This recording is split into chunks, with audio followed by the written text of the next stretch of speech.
Afternoon, everyone. For the final session today, I'm kind of in theme. If you can see me up here at the front, I don't know, I'm a little bit hard. So we're going to be talking about camouflage generators, and I'm going to focus kind of on the idea of camouflage as being an asset that we're creating for a certain video game. So how do we look at asset creation in this? So I want to welcome everybody, especially those that are online. We're broadcasting from Thompson Rivers University here in beautiful Kamloops, British Columbia. So that's a nice view of it during the winter. It looks a little bit more hazy these days because of the smoke that's happening, but luckily we had a nice, beautiful, bright day, and we're on the lands here of the Kamloops to Secwepemc in the Secwepemc. So to start off, let's talk about camouflage. So here I have a camouflage slide. You can't see anything on it. So it's all about disruption and not understanding kind of what's happening with it. So how do we put this into games? Why are we interested in putting camouflage into games? What are some of the aspects that we have to look at when we're creating an asset for a lot of games? Well, the first question is intellectual property rights in regards to this.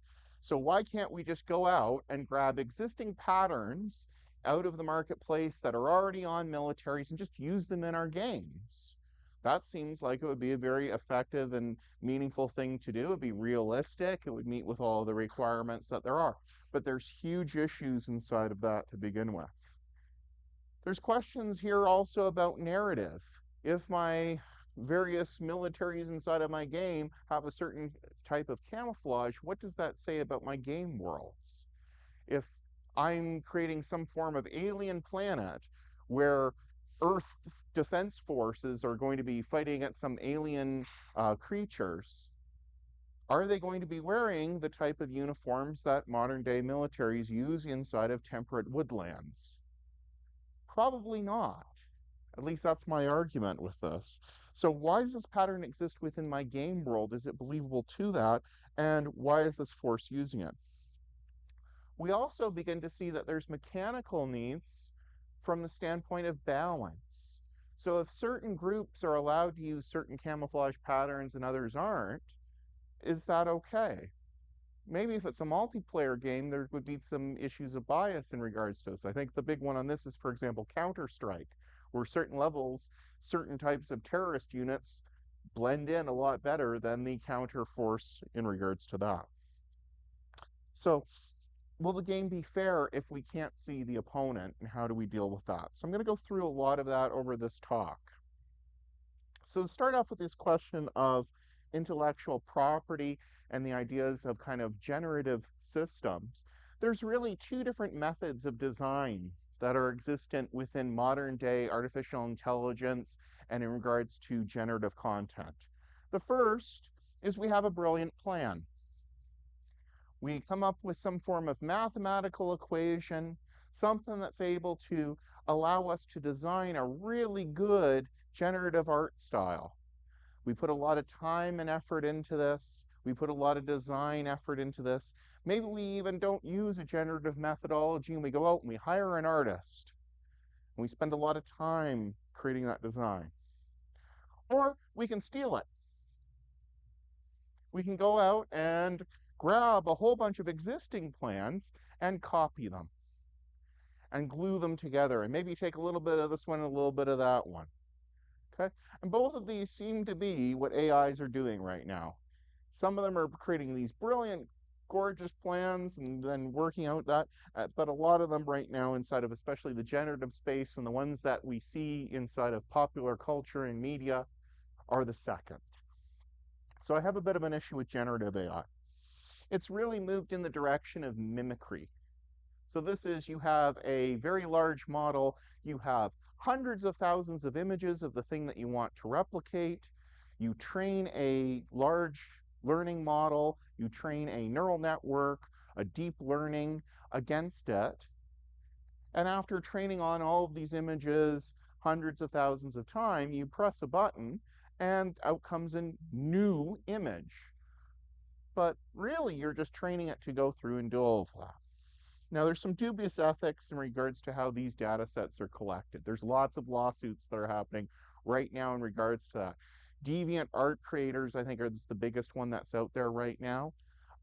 There is also a paper that was released about a year ago in which they were showing that if you were to put in extremely specific search terms into things like Midjourney and these other types of systems, if you put extremely specific search terms, you could actually replicate the training data. And there was always this argument from these companies that, oh no, we didn't, utilize this picture from this artist, and there's no way to see it come back. And this study looked in and found that yes, indeed it does. And if anything is in the training set and it has enough tags against it, then it becomes a little bit more of a blend between those various images. But say that you're a deviant artist and you've only done one or two paintings. The one that they used was actually a person. They said, oh, we're interested in an image of this person.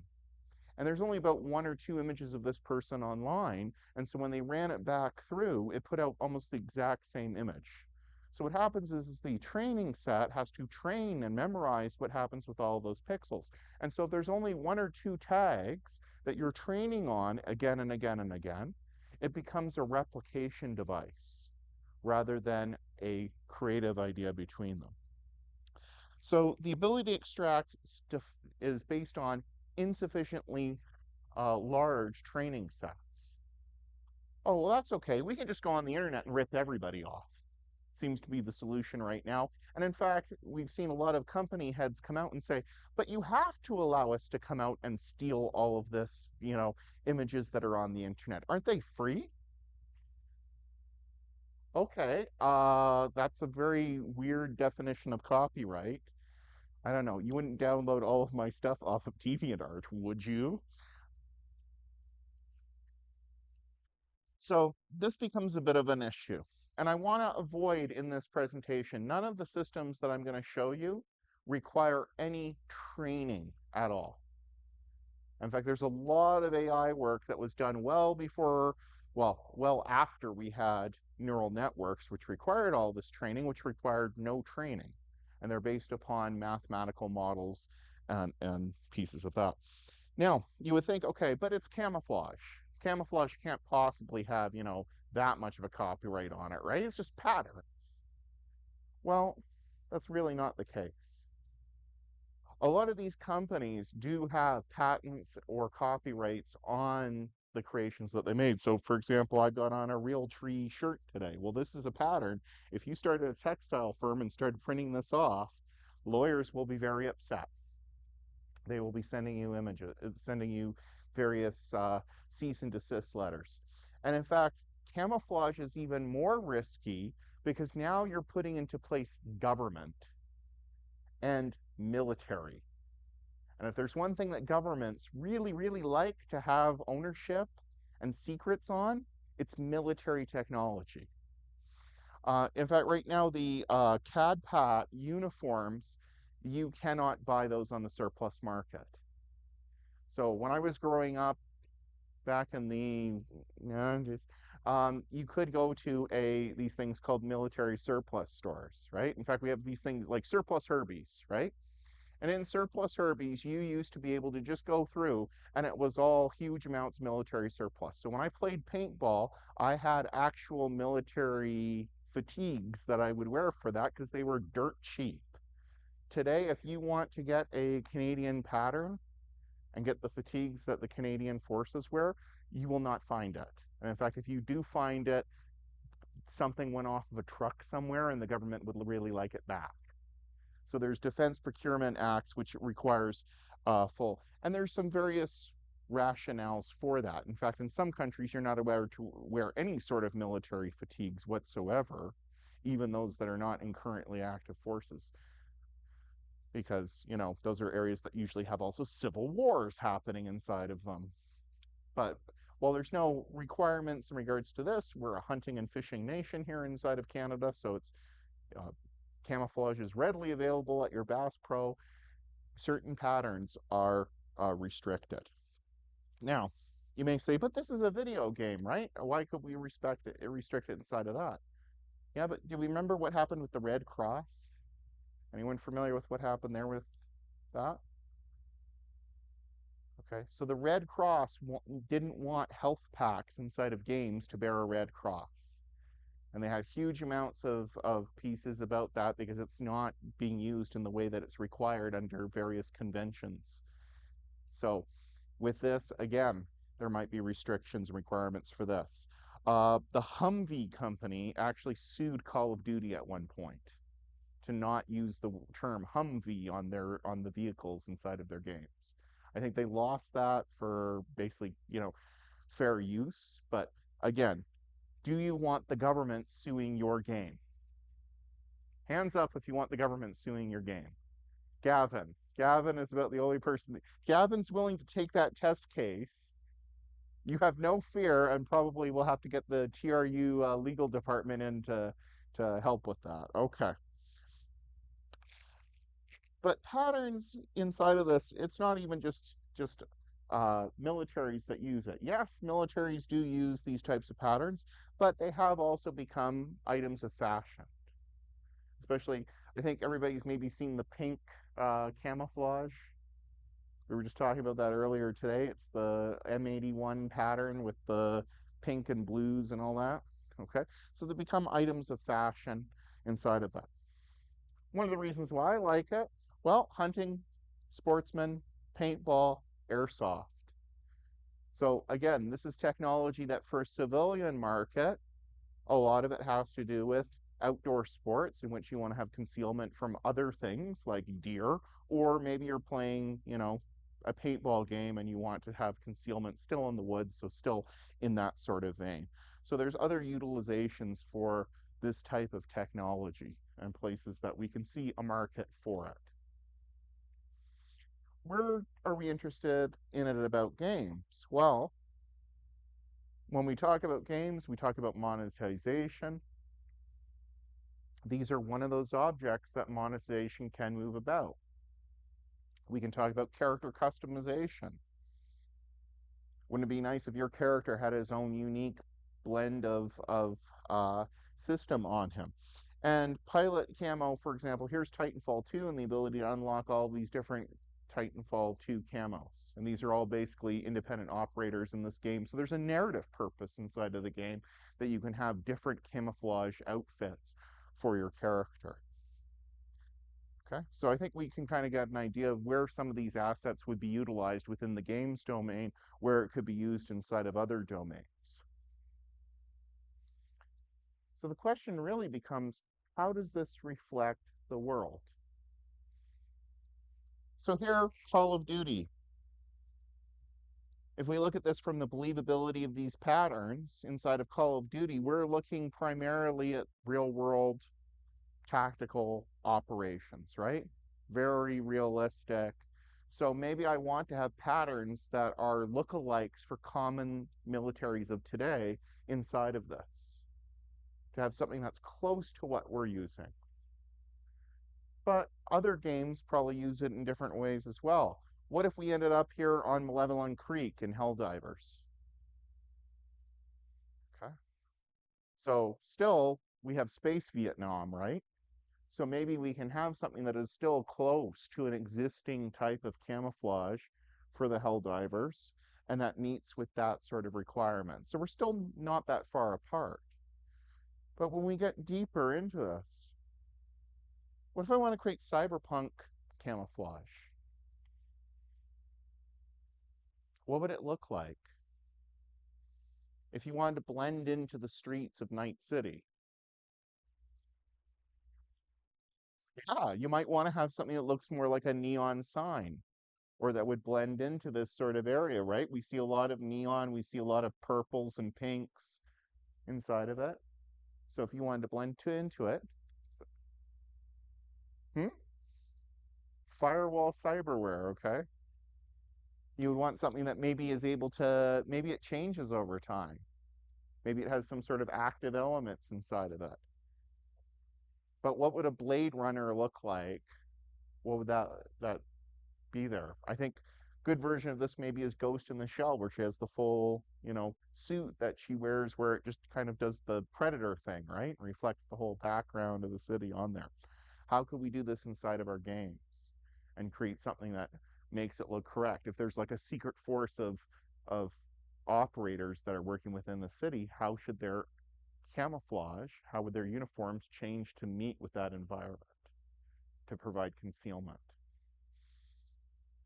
Okay, Deep Rock Galactic. I love this game.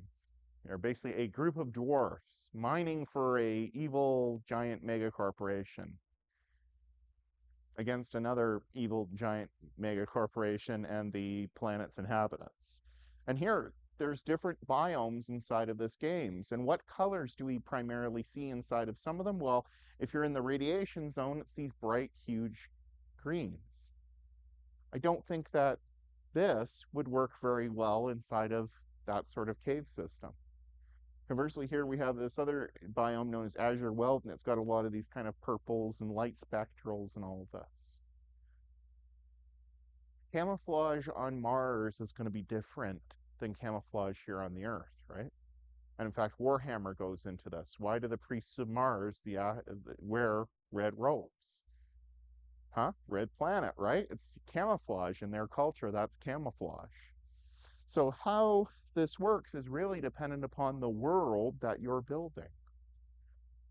Okay? So we want a system that's able to respond to that. So maybe we keep the same sort of patterns, but we have to start changing color. Or maybe shapes become disruptive. We're also thinking about this in a way that our eyes work. Right? We have a certain spectrum that we can see. What if we're facing the predator? Or some sort of alien species that sees in, ultraviolet? Maybe I don't care what color my uniform is then, right? Because there's certain colors that you can't see. If you look at, for example, in hunting camouflage, right? We have hunting orange.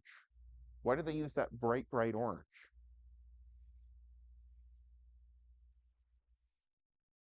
Anyone a hunter? Speculate on that. Why would we have these bright orange patterns? Yeah, the animals can't see that color, but humans can. And if I'm a hunter out in the woods with a bunch of other hunters in the woods running around with guns, I want humans to be able to see me, and I want animals to not be able to see me. So blaze orange allows me to give a signal to other hunters that that is not a natural color that exists within that world, right? If I go out in the forest and I see blaze orange, my assumption is human. Don't shoot if you see blaze orange in your scope. But a deer can't tell the difference between blaze orange and gray. And so to them, it's invisible. Well, they can still see shape and disruptive patterns, but this is why you would have items that are that, and sometimes you see it woven into other pieces. So you might see something where it's one of the colors inside of like a normal kind of military pattern, but it's bright blaze orange, or you'll have piping that's bright blaze orange. So what about balance? Well, the first way that we could deal with balance in our games in regards to, hey, I've got a whole bunch of different camouflage uniforms, is I could just completely ignore it. Okay? There might be some characters that get a little bit of an advantage. Is it really that big? Some games can have a mechanic for player camouflage. Metal Gear Solid 3 Snake Eater actually has it so the enemies are less likely to be able to detect you in certain biomes inside of the game. So there's a mechanical application to this. In multiplayer, this maybe becomes a little bit more of a problem. And in fact, I've seen a lot of like very in-depth tutorials on which character should you select because of what their camouflage looks like in like Battlefield 3 or in various other games regards to this. So this is especially important whenever there is a silhouette similarity. So if you're playing, for example, Team Fortress, they purposely made all of the classes different sizes, different silhouettes, because that's the first thing that your brain is identifying is the silhouette. So that allows you for class of identification from a very far distance in game. But the ranges at which the disruptive pattern of camouflage works is not the distances that normal firefights happen inside of our video games. So right here is a great example. Can anyone not see me? Okay. You know, all joking ahead, all joking aside, and all John Cena references uh, to the side, right? Um, I'm still visible even though I have on this. Part of this is I'm on a big white background. So even at a long distance, this would be hard. But even if you and I were in the woods, you'd still be able to see me at this range. Okay. That's because this is supposed to disrupt my silhouette going out. And if we're this close, probably we're shooting at each other already. Like this is the idea is to get as close as possible without that. Okay. So the idea of camouflage is to break up the silhouette into the background. And one of the worst things for doing this is all black, on the majority of backgrounds. So the Helldivers are really advertising themselves inside of Helldivers 2 because a lot of their uniforms are just pure black with bright yellow piping. So Super Earth has got some design work to do on their camouflage inside of this. So patterns that look like natural or fractal patterns have been shown, even when not matching the color, to have some amount of disruption of the silhouette to blend in. Solid black is most backgrounds, save it for the dark in regards to it. And even there, when you're looking at what a lot of actual SWAT teams and that will do, it's never pure black. It's usually a blue black. Okay. So to give a sense of this was the first kind of big action I made in regards to doing this for a generative algorithm. It's published in the IEEE Transactions on Games inside of the September 2023. It is under a paywall. I am also an author, which means that I can just give you a copy. So if you would like a copy, come and see me after the talk. I've printed out a few, and otherwise I can get you access and that, okay? So a big piece of advice to anyone that ever hits a paywall when you're doing any sort of research on any sort of systems and you hit a paywall, email the author.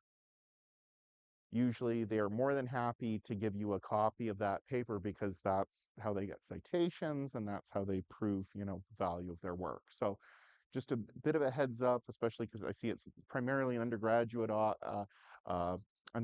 audience. Feel free to email authors and say, look, I can't get access to your papers. Okay. This examines the development of a pattern very close to the U.S. Woodland 81 pattern and uses techniques to evaluation based on actual tests of these patterns by military. So I went and actually looked up old documents from the 1980s in order to say, well, how did they do real testing of this pattern back then? And then could we replicate that in a video game context? This is my collaborator, Dr. Marcus Soria. He's now with the Southern University of Southern Denmark, or SDU Metaverse Lab. Primarily works with effective design of music. And if you're interested, he was our visitor last year at this exact same summer school. And so the videos on demands of his talks on music generation are all online in regards to that. So you can look up Marco later on. So what is the M81 pattern? Well, it's this. And I think I think I say camouflage, this is probably one of the patterns that immediately pops up in people's heads, right?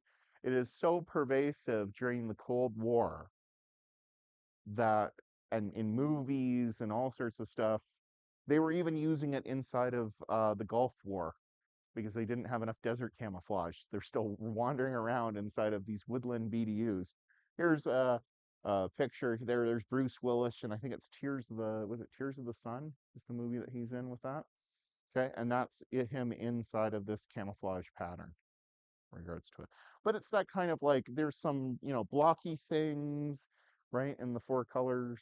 And we see that this pattern has been kind of replicated as well inside of the fashion industry, right? There's tons of different objects. I've got pencil cases that have this in multiple different colors. I've got a small Swiss Army knife that has this patterning on it. So it is one that is commonly replicated. So when I say camouflage, even here I've brought in some of the books. Right on the cover, M81, it's one of those patterns that just appears and appears and appears. And also appears in a lot of video games, right? Because it was such a popular one. So we wanted to create something that still had the same feel of the M81 pattern, but was not a direct and absolute copy of the M81 pattern. So we used a genetic algorithm model, and this uses various principles of Darwinian neosynthesis, Darwinian evolution, in order to glue together various models. The chromosome in this case was based on Perlin noise, and if you were about for Matthew's talks, you probably heard already about Perlin noise and Ken Perlin, and I'll go deeper into that.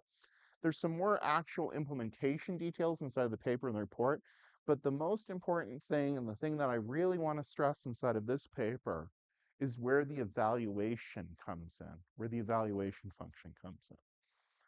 So, anyone that has taken my AI class has probably heard me talk all about evolutionary algorithms. So these use the properties of neo-Darwinian synthesis or Lamarckian evolution. The biggest difference here is Darwin is the guy that said, hey, your genes pass along things. And Lamarck said, if you try doing something a lot, right? If I like lift a lot of weights, then my children will be better weightlifters. Or if I'm poor, then it's likely that my children will inherit the poorness.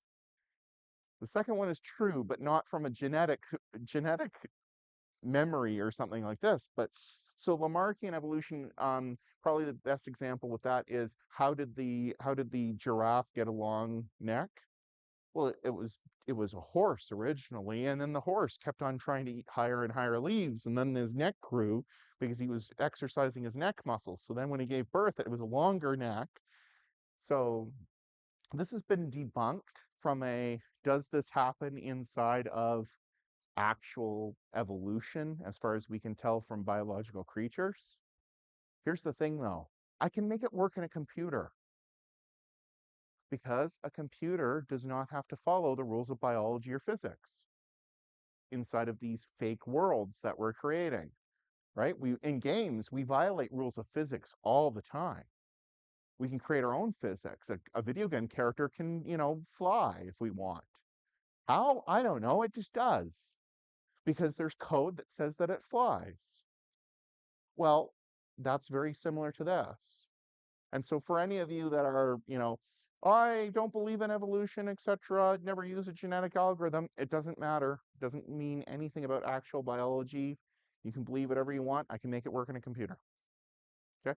In fact, one of the jokes about this, there was this one system where they wanted to say, well, oh, but what if the giant flood came in and killed everything? And what had happened? And they modeled that in the computer and actually created a good optimization algorithm if you drowned half the population with a flood. Huh?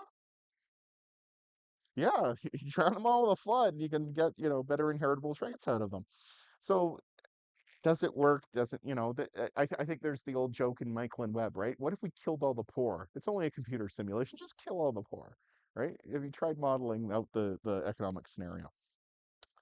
So these have elements of natural selection, inheritable traits, fitness biased, keyword biased, not based, reproduction, and fitness is generated on the generational time series.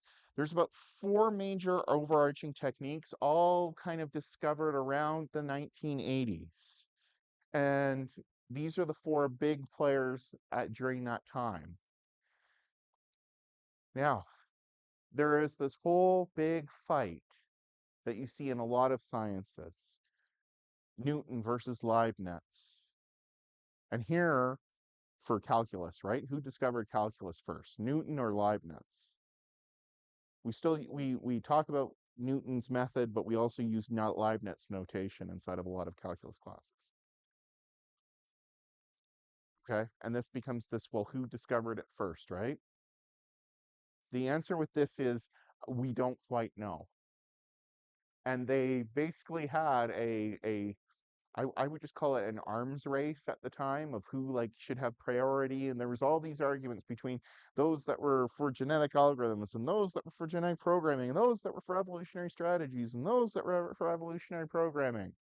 And they finally all met at a conference. And my supervisor, Daniel Ashlock, was one of the attendees at this conference and was basically in the room when this happened. But what I can tell you right now in regards to everything that I have learned in regards to this, just call it evolutionary algorithms and stop with the whole fight on it. These are all basically the same sort of algorithm. There's a few different biases, and if you take my AI class, I will go more in depth of this than you will ever want to know. But it really amounts to the following system. So beware ye who enter here on the whole history of the fossil record in this. So an EA system, start with a randomized population made up of some form of what are called chromosomes to try to have this biological analogy, and what we could probably call data structures which encode a potential solution for the problem. Until done, what's done? I don't know, depends on the problem. Until you're happy with what you get out of it, create a fitness or objective score. Basically, evaluate it on the problem that you have in front of you. Select some members of that population to undergo some changes. Either I take a couple of them and I take a piece from this one and a piece from that one and I glue them together, or I make a small change to one of them and I call that a mutation. And then you replace some of the members with whatever was created out of these children, and then the rest go on in some form of elitism or inheritance. Okay, so this is the basic loop in regards to this. If you want to program your own genetic algorithm or genetic program or evolutionary strategy, it's all pretty much along the same thing. In fact, if you're inside of anything that's genetic, usually you have crossover and mutations. If you're doing something that is uh, evolutionary, you knock out the crossover. You only have mutations. But it's pretty much the same sort of thing. The big thing of this is I've got two potential solutions. I grab a little bit out of each of them, I glue it together, and I reevaluate. And I'm always taking things that evaluate higher over time. I have a bias towards selecting them. That's where I get my pressure, what's known as selection pressure, to get newer and better and better and better. And then I have these variation operators that are constantly shuffling the deck based on what's in the deck already. Okay, so it's looking both as an exploitative algorithm in that it has that selection pressure to go to the better versions of it, but it's also exploring because it's looking in between those two various things.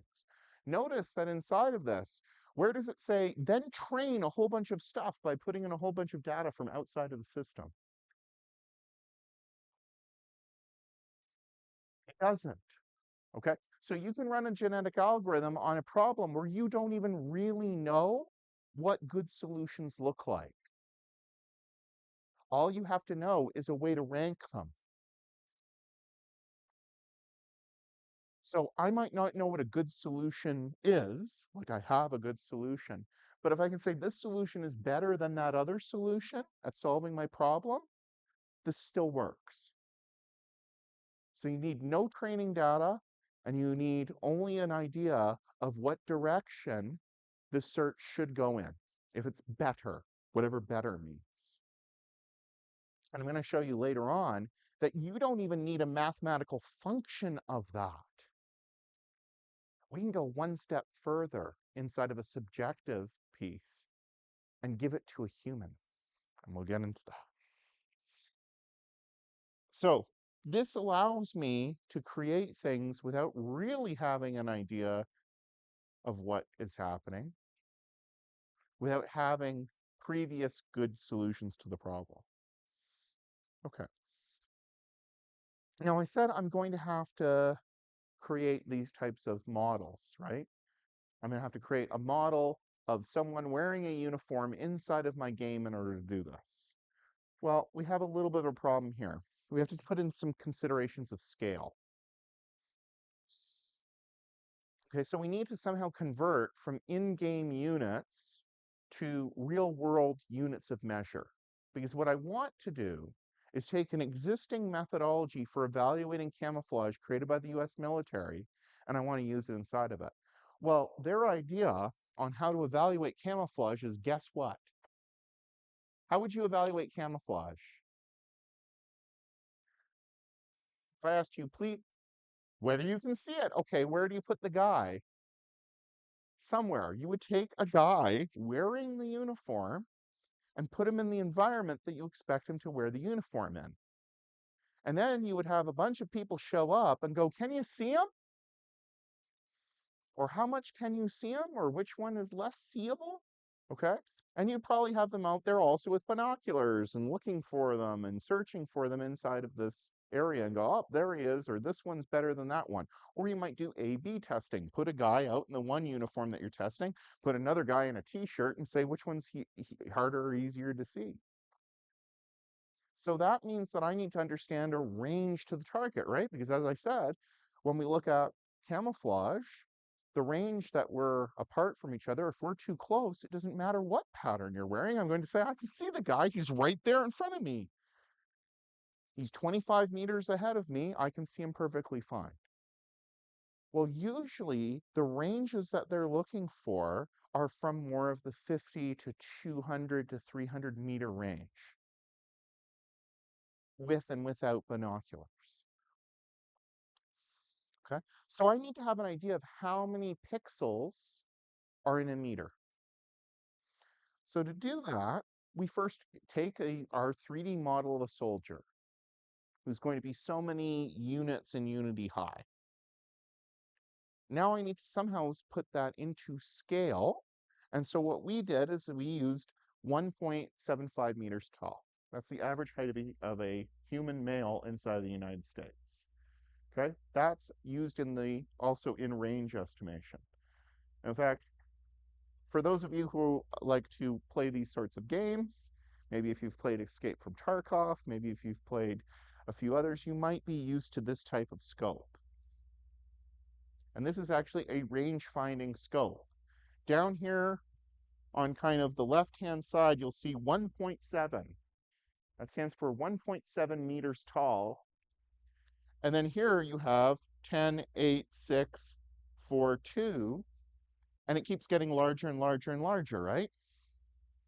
Well, the idea of this is if I put the base of that to the feet of a 1.7 meter tall human being in the distance, and I look through my binoculars or look through my scope, and I put the feet at the bottom and I put their head at the top, that is the distance in, I think, kilometers in this case, from the position. So that actually is a range finder.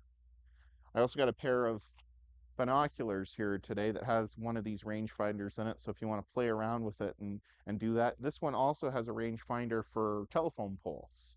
So if it's 6 meters tall, you can also range find off of that. So if you have larger objects and the idea. How does this work? It's trigonometry. Okay, so if we go back to our high school trigonometry classroom, okay, and we have a right-angled triangle, well, the base of that object, that person in the distance, the base to them to the ground is a right angle from the person holding the binoculars. So if I'm holding my binoculars and somebody is off in the distance, they're perpendicular to the face of the lens of the binoculars. The base is my range to that person. Okay? Now, if I assume their height to be 1.7 meters, if they're an average human, so 1.75, an average male human off in the distance, I then have that side of the triangle, and I'm using a known scope. The scope has the objective lens, so the scope will have the knowledge of what that angle is inside of the field of view. So that's my theta. So if we remember our trig, and if not, I have the equation right here. Well, that's the tangent of theta, the distance of the height of the person over the tangent of theta, which is the angle which we know inside of the lens. And that gives me my base, which is my range to the target. Okay. So this already exists inside of this pair of binoculars. We have that idea. So since we now have this idea of how can we get a range to our target, and we have our idea of a scale inside of unity units, I can convert those to the height of whatever I believe my model to be. I can now have a known model, known height, and I can create a scale. So just how we have like scale models, right? If it's 128 scale, if it's 170, 60, or sorry, 72, right? 172 is like just smaller than a Warhammer figurine. Okay. Hmm? Well, no, but the 32 millimeter has to do with different, but there's like 1/12 scale models and 170. So we can do a conversion between those two systems. So this conversion factor now allows us to look at something that is measured in meters and treat it into unity units, whatever those are. Okay, pixels, I'm going to call them utes for now. So if it's so many utes to the target, if my measurement of this character model is 5 utes, well, that is 5 utes to 1.75 meters. So now if I want to go 50 meters out, I take 1.75 meters, divide that by the 50, and then I end up with it in the utes conversion. Okay. So to create our fitness evaluation, we placed our camouflage model onto a soldier and subjected it to a digital eye. And so this is an edge detection algorithm. Remember what we talked about that? It has to do with breaking up the silhouette. So the question becomes, can my edge detection model highlight the soldier? And if they can, I'm going to say that that's appropriate detection. This was compared then to the ground truth environment. If I remove my camouflage soldier out of the environment and then I put it back in, what is the difference in this edge detection model? Where do they agree and where do they disagree? So the digital eye was then placed at different distances between 50 and 250 in-game meters, however many utes that is, in order to match the evaluations which were done by real militaries on the M81. So our digital eye also had its parameters set because one of the things that you have to come up with is field of view. Because games can change that angle of the field of view. I could have it very fisheyed or I could have it very flat. So that changes the difference inside of my camera. We put this as close to the human eye as we could come up with.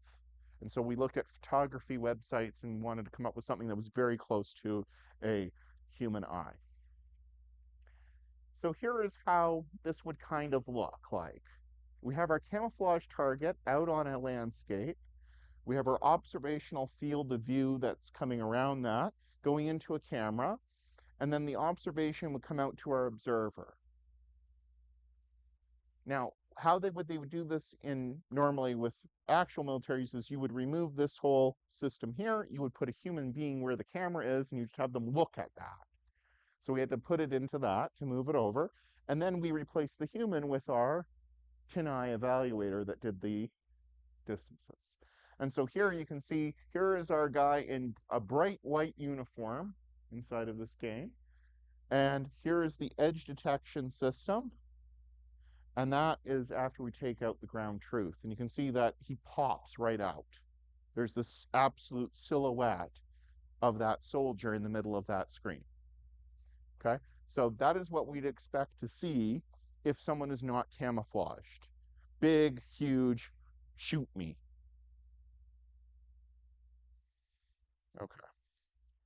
The other thing that we looked at is we did A/B testing with human observers. So that was for training our model. And sorry, when I say training, I mean going through that whole loop. of evaluation, and whenever it scores high, that is, the camera can't detect it, we would take out those higher ranked models and we wanted to see, does this match with the way that humans perceive the world? Because maybe my tin eye is wrong. And so we then took some human observers that did an A/B testing. So we showed them the same image with one camouflage uniform, and we showed it with a different camouflage uniform from different stages inside this evaluation. You then had to say, which one can you detect more?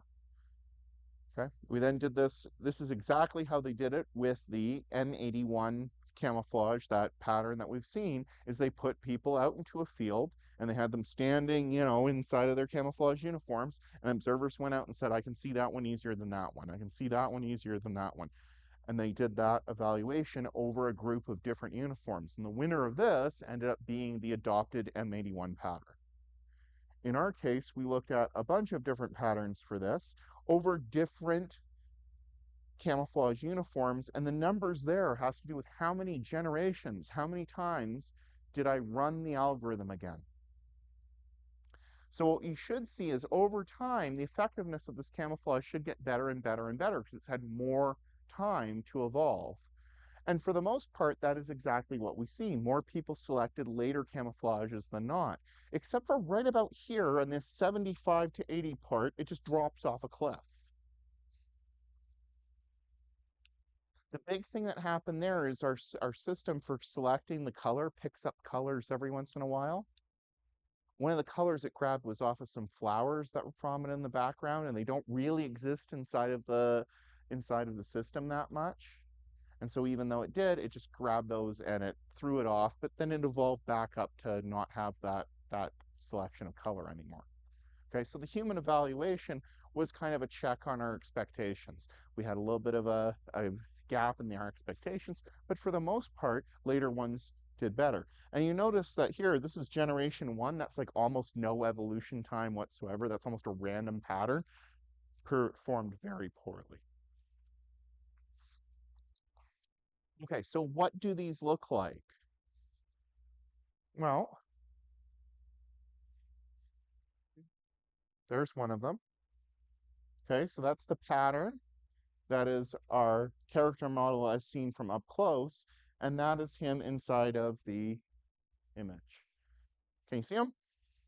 If you can't, good. That's what it's supposed to do, but still rather difficult, right?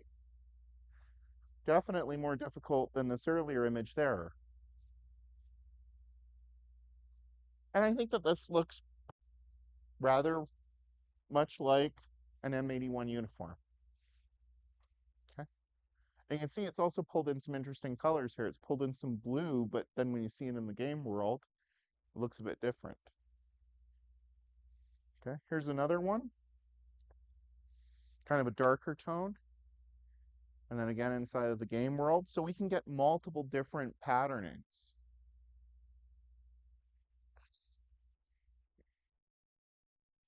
And I really like this one because this picked up some of the purple flowers and kind of darkened them out. Okay, so where these happen. So this one is our one where it dropped off a cliff in terms of the fitness valuation, right? Because it's picking up a lot of those browns, whereas this one kind of went darker, went more into the shadows, and larger dark blobs. Okay, so kind of an interesting idea. And this was primarily like a proof of concept for the type of technologies that are available in these types of designs. So in this case, we only looked at this M81-like uniforms on a forest background. Can we change the background? Yes, we can, right? We could place this inside of a game level on Hoxus. The other piece of this is our tin eye, and what it's doing is it's actually evaluating based on the screenshot coming out of Unity from the player's view. So what that means is if you're adding any lighting effects, like hyperspectral lighting or anything like that, or you're blooming out around character models, or you're doing all of that's reflected in the experience. So if I do a change to my game model in the way that I do those displays, that will be reflected inside of it. So say that you have a very stylized world and you make it all cell shaded. We could make cell shaded camouflage that would work inside of a cell shaded world. Yeah, that's a great example. If we wanted to make a Borderlands style effect and then still have camouflage that worked within a Borderlands world, or if we had various light effects like, I don't know, bright pink lights inside of Night City from Cyberpunk, we could effectively do that. Okay. We could look at other representations for the chromosome. In this case, we use some Perlin noise, and I'm going to get into some of that later on, and that's in progress. The system in general, however, is very, very slow because we have to actually take the image from the game, bring it down, do all of our processing on it, and then feed that back into the system. And when you're doing any sort of genetic evaluation, you're having to create hundreds of thousands of these game models, put a skin on them, project it, take the screenshot, move it over in. So there's all this sort of stuff that's happening. If we could do it all inside of the Unity engine with the Unity camera, that would probably speed up the process. And the other thing is we've been trying to break this out onto a different core. So could we have multiple evaluations going at the same time? Okay, I'm going to stop there for now. Any questions? Cool. Okay, would you want to use this in your games or? Yeah. Okay. So I said here, we had some progress with students on representations of the chromosome. So we wanted to look at an extension of this. Part of this was also putting in the idea of human in the loop evaluation. So in this case, we had our metal tin eye, right? It was all about, does this work for actual working camouflage within the game? Maybe I don't care about that. Maybe I want something that looks cool. Here's the problem. How do you mathematically define cool? Nerds have been working on this quite a bit, right? We ever since the creation of bullies, nerds have been trying to figure out a mathematical definition of cool that will save us from being beaten up. And the very fact that we're doing that work tells us that we're never going to reach that point. So, different way.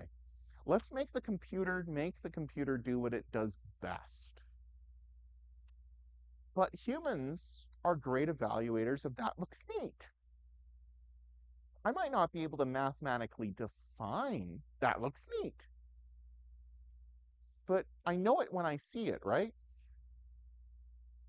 It's like the old statement of what is pornography asked of the United States Supreme Court. And they said, well, I don't know exactly what obscenity, I don't know how to define obscenity, but I'll know it when I see it.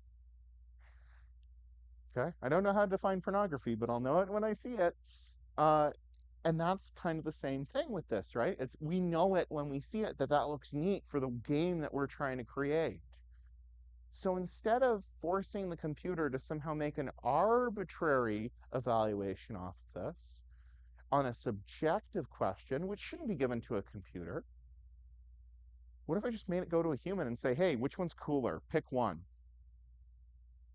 Okay, and then you could just press that button. I think everybody's maybe done this with Minecraft seeds, right? You keep pressing the seed on a level generator, trying to look for something that looked cool. Okay, well, that's what we're trying to do here. This is actually going to be presented at the IEEE Conference in Games. It's coming up in August, and it's from a student team that was doing this with Marco and I as supervisors. So how do you implement human in the loop evaluation? Well, the idea, first of all, is you have the same population that you do in every other EA. You still have that same population, but you present the output of that population to a human. Okay, our human actor here, Mr. Smiley. Mr. Smiley is one of my favorite guys. I keep bringing back Mr. Smiley. Mr. Smiley, his job in this case is to look at those presentations, and he's got some thoughts. He has some subjective ideas, which really another word for subjective ideas is that looks neat. I don't know why. Looks neat. Okay, and what you think is neat, I might not think is neat, and vice versa. So they could say, well, that's not cool. I don't want that thing. Okay, Or you could say on some of these, oh, that looks good. I'm going to accept that thing. So you can go through and click through and say, I like that one. I don't like that one. Use this bit, not this bit. Well, that gives us a ranking. And remember, a genetic algorithm earlier on, I said that it only cares about the fitness in terms of the ranking. It doesn't care about the score. It just needs to know, is this one better than that one? Because it's fitness biased. It's more likely to take those ones that you say is cool.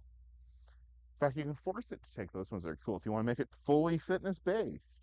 Well, that informs our selection operation inside of the genetic algorithm as before. That literally is our selection pressure is now coming from the human as being the one that decides which things live or die. Well, that goes through the same variation operators and creates the new population that we present to the human who has subjective ideas. So that looks neat, goes back through into selection, takes the things that are neat, merges them together, does some stuff, creates a new population, present it to the user, and this whole loop goes again and again. Hence, there's a human inside of the loop. Inside of the loop of the system, there's a human. They are the fitness evaluator. Okay. Where does this happen inside of actual evolution? Any, go ahead. Huh? Will you pick anything? Yeah, okay. So if there's natural selection, that would also imply that there is unnatural selection, right? Okay. Anyone have a garden? Yeah. Anyone, have any livestock and are used to breeding of livestock, right? You take the best cow and you breed it with the best cow and you get a better cow. Sorry, you take the best bull and you take the best cow and you please. Okay. Yes, I know that there's, yeah. Okay. I'm not going to go there. The big thing with this is we do this all the time. We crossbreed various things, right? We have hybridized. We want a better looking fruit. Okay. The best example of this is the bananas that we eat today are not the original bananas. Okay, because the original bananas were killed by a banana blight way back when, and that's why banana candy doesn't taste like bananas do now, because the banana candy tastes like the old Cavendish banana, which is now extinct. Okay. Um, the other thing to do this is if you ever look at old paintings, go look at still lifes of fruit in old paintings. Because you'll see these things and they look really small and tight, and they've got like a little bit of flesh and a whole lot of seeds. Well, that's a watermelon. So today, have you ever heard of a seedless watermelon? How the hell does that work? How is there new baby watermelons if the seeds don't exist? Well, we've created this and now we clone them and do all this, right? So we're doing an unnatural selection. So that's closer to human in the loop. Okay, so here is what that interface looks like in our application to a model. So we have a button down here that says evolve, and really it's mostly doing mutations, but we can also lock various pieces of it. And then we have a display out, and here's what it would look like on a character model. So in our mutation, we can take various ones that our player has selected and say, okay, I like that one, I like that one, I like that one, and then I can present to you a whole bunch of patterns that are using some of the same parameters. So you can see here that this one maybe mutated into this one via some changes in the parameters, but still kept the colors. There's a few over here where there's just slight variations in the colors. It's gone to a darker green with the red. Okay. And some of them are close to that. But what I can also do is lock down various aspects. And there's two different locks that we have in regards to this. This is the pattern lock. So maybe I really, really like that pattern, but I think those colors are garbage. So I'm going to lock that pattern, and then it's just going to create that pattern. So that is the exact same pattern as this, but you notice that all the colors have variations inside of them. Or maybe I really like that particular shade of color, and so I can run it through and end up with the same colors, but with different patternings. Okay, so there's some various tools that we can use here in order to do this. So this has been kind of the big extension on this type of system is, can we present this then to a developer? And I think this is probably one of the biggest movements that we're seeing in artificial intelligence right now, and where a lot of these large language models are kind of coming to their own, is instead of it being, I tell the computer exactly what to do, now do it, or the computer goes, we can't accept your bank transfer, please try again later because you didn't do it right, stupid human, right? The two ways that we normally interact with computers, do the thing I want you to do, or the computer going, human, do the thing I want you to do. We're now starting to move into more of a collaborative and consensual relationship in which we're telling it, oh, I'm really interested in something like this. Well, how about this? I don't know about that. Can you change it to something that looks like this? Oh, okay. So now we kind of have more of a back and forth. And so the computer now becomes more of an assistant or a helper, more of a co-developer, a co-designer, than it is something that I am telling it exactly what to do. Or it's telling me exactly how it wants the data formatted so it can do whatever processing it needs to get done. Right? I think if anyone's ever tried to fill out a web form, little red checkbox comes up, with the, you didn't fill out this thing, fill it out, right? That's the other way of relating to computers. And even then, after we've done that process, we then press a button and the computer does what we want it to do, or whatever the company that we're sending this thing wants it to do. So we're always in this kind of, there's not really a back and forth. Okay. And I think this is a real harm in the way that we look at artificial intelligence these days, because this is really where it should go, is to a more collaborative space. There are certain things that humans are incredibly good at doing. We're good at creating new things. We're good at giving it instructions in terms of aesthetics and beauty. We're good at sometimes also evaluating mistakes in logic and reasoning, especially when, ChatGPT is saying, what was it, 9.99 is less than 9.100? You heard about, or it was greater than? Because it didn't realize it was past the decimal point. It said 100 is greater than 99, so therefore it's a larger number. Okay. So we can see those types of things. So give to the computer the things that the computer is really good at doing. What can the computer do really, really well? Well, it can take all of these things and combine them in 100,000 different ways. Just do it. Okay. But what am I good at? What should go in this game? How do I want it to feel for a player? Is that an interesting thing that you're creating? So give the human what the human is good at, give the computer what the computer is good at, and then create a formation of, okay, I'll do this bit, now do this for me, back and forth. Okay. So that will be presented later this summer, early next month. Okay. If you're interested in doing this sort of work, also coming up in the fall, well, I have my elective on this at TRU. So this is Comp 4980, Section 4. There's multiple different sections of special topics, procedural generation in regards to this. And so, bit of a plug for that upcoming fall course right now. There's still 18 slots remaining. So if you're still looking for a upper year elective, there's lots of space. And I noticed that some of the other special topics are completely full. So if you know anyone that's looking to change their schedule, go right ahead. And we use generative techniques where we utilize them in games. We do this sort of work. Okay, I'll stop for questions right here because then I'm going to show you actually something that we did inside of this class last time I taught it, last fall. Any questions at this point? Take a quick look at the chat.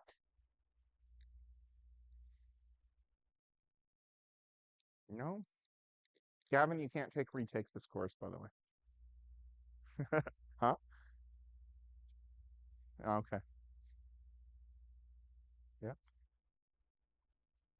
And so, Gavin, did you want to say anything about the class? Because you were in it as well.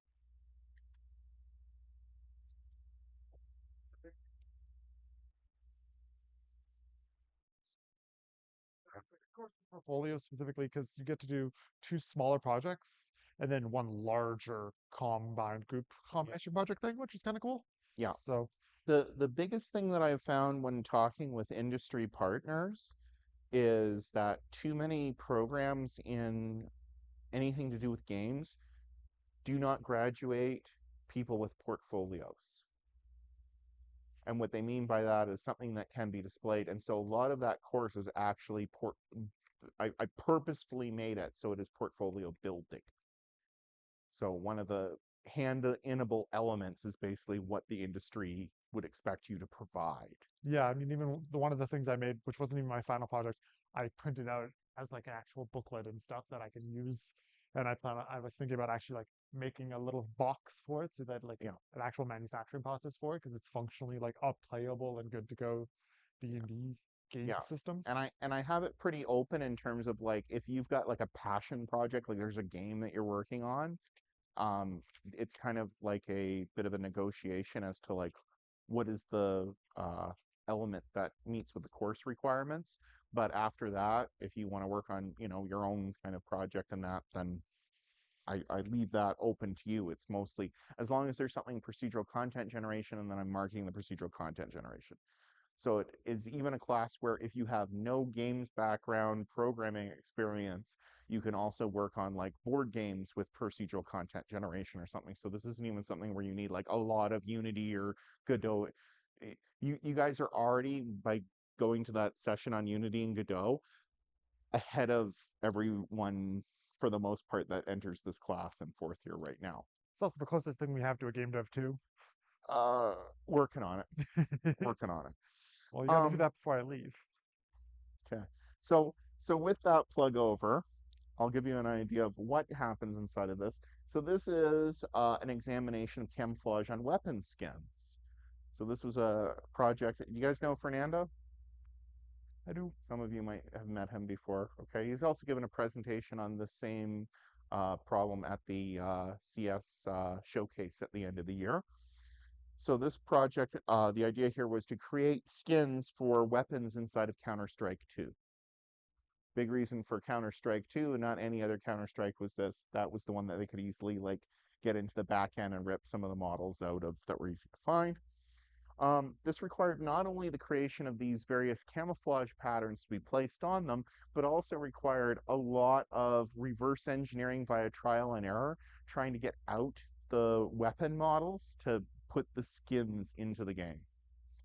So there was a lot of work on that. I just remember one day Fernando was in there and he had up you're going to see the Desert Eagle from that game, and he was trying to figure out where the screws were inside of the mappings of here's the texture onto the model, where is the screw? And trying to find it inside of the character sheet so that it would look okay. So to me, this was a bit of a passion project for him.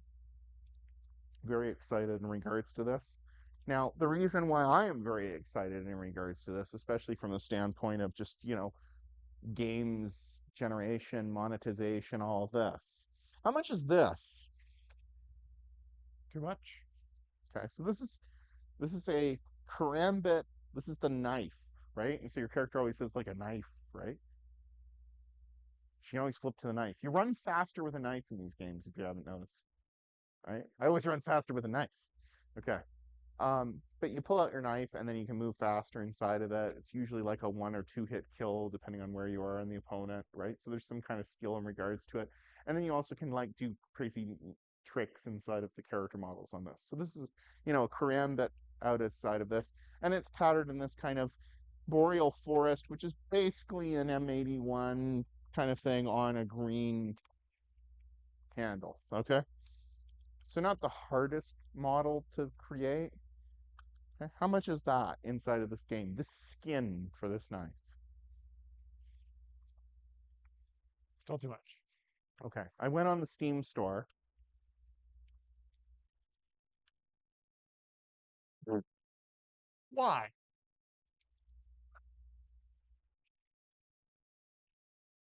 So nearly 2,500 Canadian. That's Canadian, right? So, that's like what, $5 American. But Okay. But still, even at that, that's for a digital skin.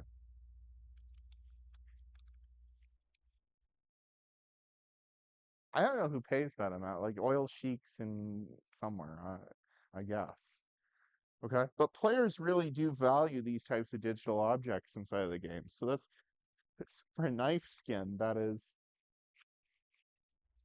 quite a bit. Okay. This I put sorted it by price, down by price. So here we have 2,700 for a stat track karambit. Stat track is inside of Counter Strike. It like is able to like count the number of kills you have on it, and the counter shows up, so they value them higher. But just the basic karambit. Okay, so remember this was the one with the painting. That's cheaper, and because it doesn't have stat track, and it's I guess not as good as that one. The butterfly knife in blue field tested colors, again, nearly 2,700. And here we have a Galil with a well-worn variated cambo. Okay, so all these are over $2,000. And if you go right now onto the Steam Marketplace, go into Counter-Strike 2 inside of the Marketplace, sort it by price, and just wonder who has all that money. So prices on some of these weapon skins are into the thousands of dollars. There's also systems inside of the game, like if you went to this event, you get this limited edition skin for your whatever, right? So there was even some where it was various, I think there was like a creator thing for streamers, and whoever won that got to have like a sticker that you could apply to a weapon, but it's like soul bonded to the weapon, so you could like hand it off to someone else, but you can't like this once you use the sticker, it's gone. Uh, Various things like that. So there's an additional cost associated with those used by streamers or like competitive teams. So if there's like a famous team and they win a championship, then they get their team colors on the weapons, and then they can put that into loot boxes and all sorts of stuff.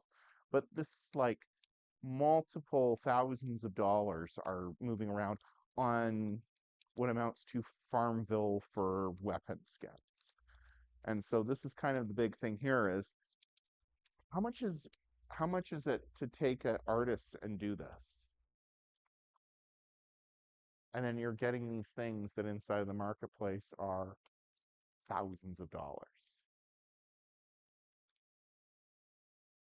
Okay. So one of the ways that we could work through this, and what you saw earlier was this idea of Perlin noise. Perlin noise actually, Ken Perlin won the technical Oscar for this work for the movie Tron. Talked about that earlier in the week when we were with, or sorry, last week with Matthew. So this is a coherent noise technique. So the noise moves in steps. It's not jumpy. It's more of a smooth.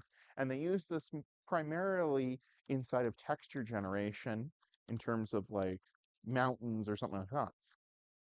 Basic mathematics of it, you have a box of points. Each point is assigned a gradient, a vector. So I'm just going to go random vectors in different directions. So from there, you can then find inside of any point, you take its point to that vector from these external pieces of the lattice, and then you find the dot product of the corners and the vector to that point, and then you move it either up or down in the color space. Okay? Now, that may look a bit confusing here with a bunch of arrows and etc., but it's really, really simple mathematics. So if you're in linear algebra, this is where it's useful. So you can calculate Perlin noise vectors. But if we look at it this way, because I don't want to get too deep into it because we really don't have enough time to get into the mathematics too deep, you can interpolate the values on the corners of the grid, and then you end up with something that looks like this. Okay, something, and so in this case, our color values are from black to white. So it looks kind of like a cloud, right? Kind of cloudy, hazy, okay? A very fuzzy petri dish you haven't focused in yet to see everything, something like that. Well, you can make it harsher. If I make it harsher and I clamp the values and I say it's either 0 or 1, then you get these kind of movement patterns through it. If you put it into multiple colors, you end up with something that looks like M81 camouflage, as we saw earlier. So for an extension, you can treat the scalars as corners of the box. You're going to use a bicubic interpolation. That's if you want to make it very, very smooth. If you don't want to make it very smooth, you can just clamp values and say, if you're above this, go to this. If you're below this, go to this. If you're in between these, go to here. Okay. This is one of the ways that you can also get terrain out of it, because you can say, okay, anything above this point is mountain. Anything below this point is ocean. Anything in between these 2 points is green and field. And you can also change the octave of the noise. So you have this huge lattice.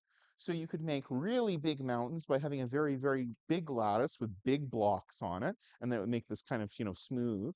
But if you want to go locally, you can make it smaller octave on the noise, and you can put that in. So you can also add and scale these. So that allows you to put multiple different patterns on top of each other.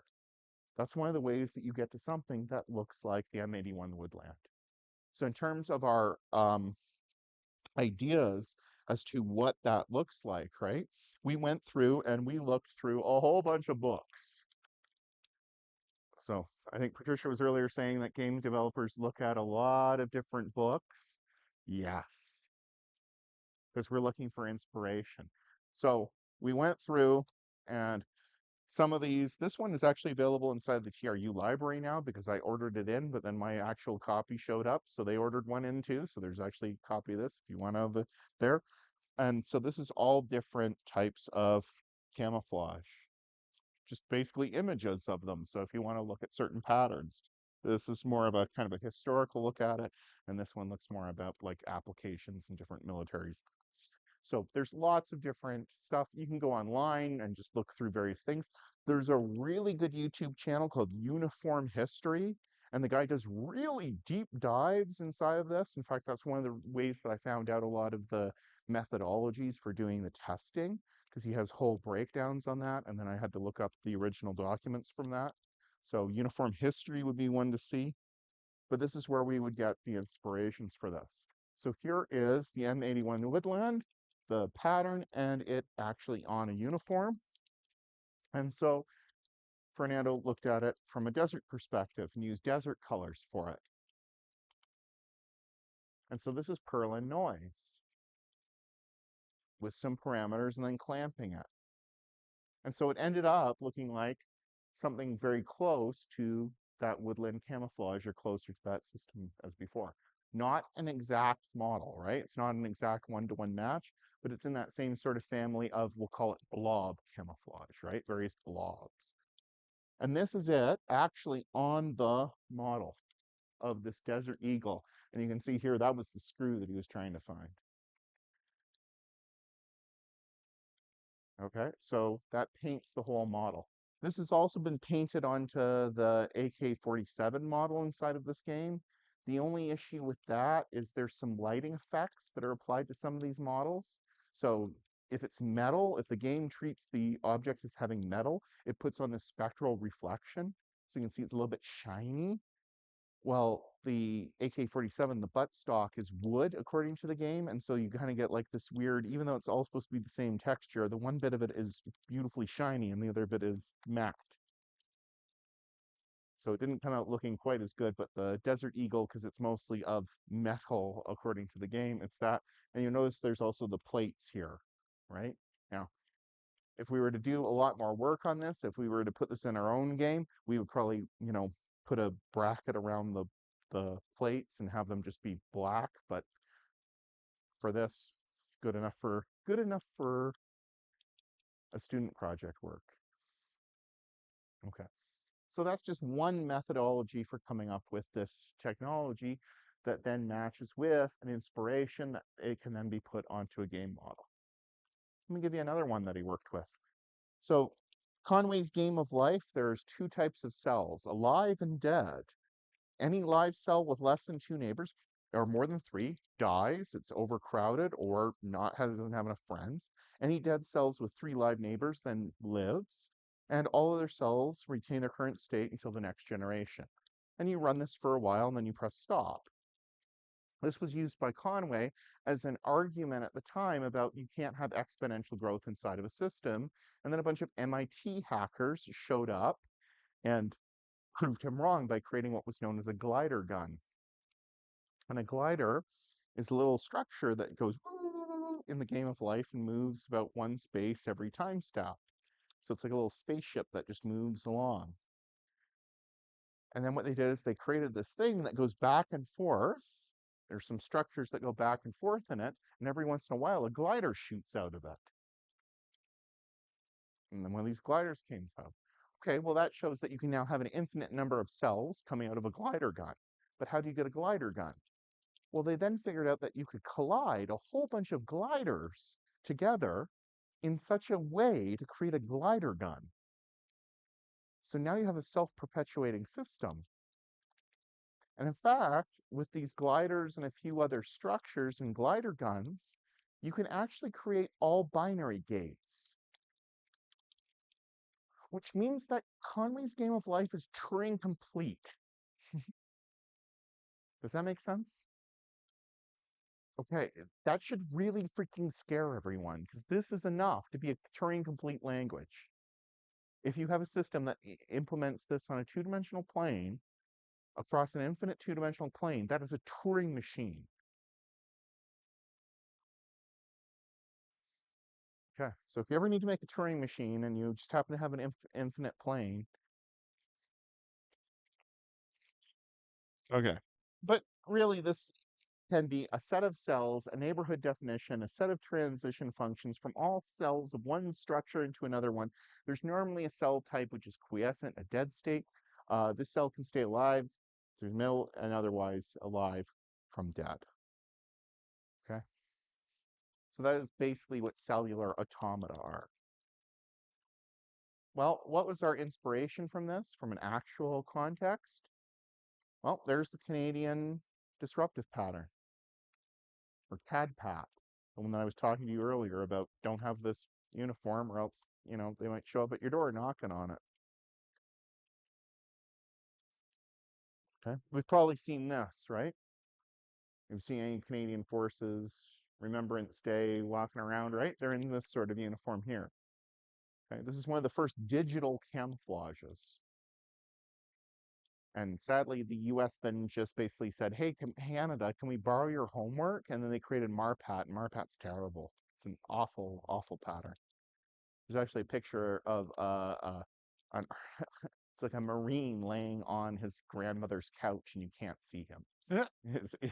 It's not a great pattern. I like the cat pat's really nice, but other places have also picked up this idea of these kind of digital camouflages, right? The big reason why the digital camouflage works is it's able to create these kind of self-similar structures. It's more fractal. And so what happens is over distances, you kind of have this kind of breakup inside of it. These blobs actually kind of at distance, if you kind of squint your eyes, you can see that it kind of looks like that. And yeah, so it's good at longer ranges and closer ranges, and it has different levels of resolution that kind of blends it. Just take your glasses off. It's like it's long range. Yeah, pretty much. Yeah. Yep, that looks like a forest now. Yep, that's blob. Okay. So how did we come up with something that looks like this? Well, we applied Conway's Game of Life with a sufficiently large number of alive cells to begin with, and we ended up with something that looks like this. So this is Cat Pat Gold. Okay. So in this case, there's only two layers. There's alive cell, dead cell. You can see that Cat Pat. 3, 4, 4. Four. Yep. Black, two types of green, and a Brown. beigey khaki color. Khaki. Well, you know it because you're also a computer scientist and etc. But that could just be like stifling, right? Yeah. But now, if I added another game of life on top of that, and I colored the one live cells with one color, and then I put another layer on top of it, I would slowly get to that, wouldn't I? And It's I can. just, are the dead cells basically just a transparent layer then, and they just stack them? So in this case, there's only two colors. Alive is colored the one color, and dead is colored the other color. So I could just put another layer of Conway's Game of Life where alive cells are a third color. And I could put another layer and Yes. yeah. And so this ended up with this kind of, gold, sort of digital gold. Okay. And again, Conway's Game of Life, yeah, that's one where you could have these types of structures in regards to it, but you can also change the rules of your system. And so by changing the rules of that, you end up with different types of patterns coming out of it. So I don't even have, I could have one layer that's Conway's Game of Life. I get another color defined by something that, has different rules, another CA on top of that. So you can create various layers of this. Okay. Kind of a gold pattern there. Voronoi noise. This is based on the Voronoi diagram, and this tessellates the plane into regions closest to a set of points. Usually this is just the normal Euclidean metric, so basically close in terms of straight line distance. So again, we're doing some trigonometry here. Pythagorean theorem in order to calculate the distance of the hypotenuse to between any 2 points that create a right angled triangle. Okay, and so from this, you then get the distance to the closest point and you consider it part of that group. So then that breaks and tessellates the plane. So inspirations for this. This is the M90 Swedish splinter camouflage. I like it on their planes the best, actually. There's a gray, black, dark gray version of this on the Swedish fighter aircraft, and it's absolutely beautiful. So this is splinter, and you can see it's kind of these jagged kind of constructions. Well, here's Swedish Splinter Jungle Edition. So this is a Voronoi noise diagram, and all of those tessellated sections on them are colored in one of 4 different colors, 5 different colors, and then applied to the Desert Eagle again. Okay, pretty cool, right? But that's not enough, is it? So I put uh, a system where, hey, we pulled this thing out of a game, we can texture a model, whoop-de-doo. It's better if you can put it in the game. Yeah, we can render it in the game. So this is the in-game rendering of the model inside of it. And this is you can see the Swedish Splinter actually in game. And so Fernando even has a video of him manipulating it and the character doing all these sorts of things. So the Swede's going to come for you for using their pattern? Hmm? That's it. I doubt it. You're gonna have some issues with copyright over it because, again, Voronoi noise, it's a mathematical definition of a. So here's the thing: you cannot patent math. You can't Oh, copyright or patent math. interesting. You can patent code, which I don't even agree with. It's a copyright issue, not a patent issue. Yeah, But because you can't patent mathematical. Especially if we look under U.S. law of patents, you can't patent it because it's a naturally occurring phenomenon. 2 plus 2 equals 4 is a natural law, not a, yeah, depends for sufficiently, except for sufficiently large values of 2. Um, anyways, don't get into that. So because of that, you can, however, patent the output. So I could copyright that image, that pattern, but I can't copyright the mathematics. And also, this was not made, this is the Swedish Splinter. You can see that there's still some differences yeah, between the two of them. Swedish Splinter has a few sharper, like it has this weird kind of coming up the squiggly thing middle and almost. Yeah. squiggly thing, right? So it's kind of more of like layers of these kind of splintered patterns on top of it, whereas this one is very much more angly. Mm, I mean, I guess it depends on how you color these. We could have something where it glues in there, but it's a little bit harder. yeah. Um, Still well within the the big thing here again is feel. I want something that feels as if it looks like this, but is not that. Just like how here, this is not actual working digital camouflage. This is not actual M81 woodland, but it's within the same sort of vein of the aesthetic Yeah. of it. And you can see from beforehand, we can also test whether it does provide concealment via that tin eye idea. Okay, so that's the in-game rendering.